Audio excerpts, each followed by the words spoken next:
Now we're going to be making a New York strip steak. I'm going to show you guys searing, and then a couple of steps you should take after it's done to ensure that it's a good product. You can cut the fat off if you want to. I personally believe the fat is flavor, so I leave it on. And then when I go to eat it, if I don't want to eat it, I don't eat it. But I don't take it off of the meat. You want to get a nice, good, healthy seasoning on there. Again, real simple, just salt and pepper. Add it in. Let the meat speak for itself. You shouldn't have to add. Good meat doesn't need anything to hide its flavor.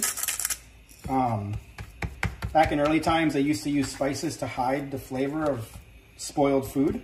We don't have that problem, unless you have spoiled food.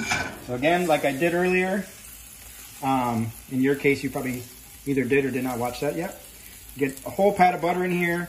The butter is gonna turn into brown butter, which will give it a nice nutty flavor, similar to what you would get in like a pumpkin ravioli or butternut squash ravioli. Usually some sage and whatnot, and then you throw your raviolis in there and saute those up. We're gonna get that butter nice and hot. And we're gonna put our steak in there.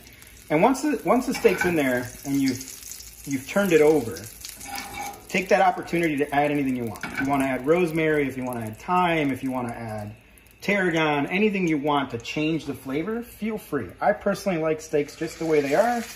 I don't like to change too much about them. So we're going to let that sizzle for a little bit, get the outside nice and sealed. And we're going to cook it to a rare. I like my steaks rare, so that's where I'm going to go with it.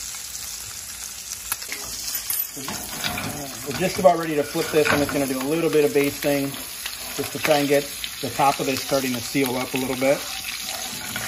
I constantly baste my steaks or fish that I'm cooking. And I think we're pretty much ready to flip this bad boy over. And there we go. We have a nice sealed caramelized steak.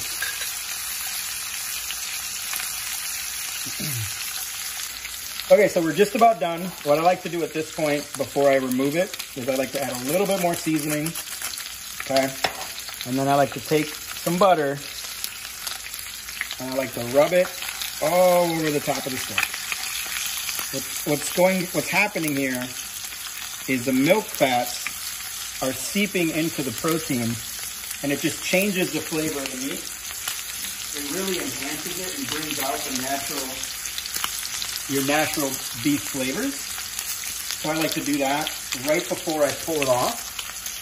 And then here's kind of the really important part. So when we turn this off and we remove this steak, okay, you want to set it aside and you want to just let it sit there for about 5 minutes before you cut into it.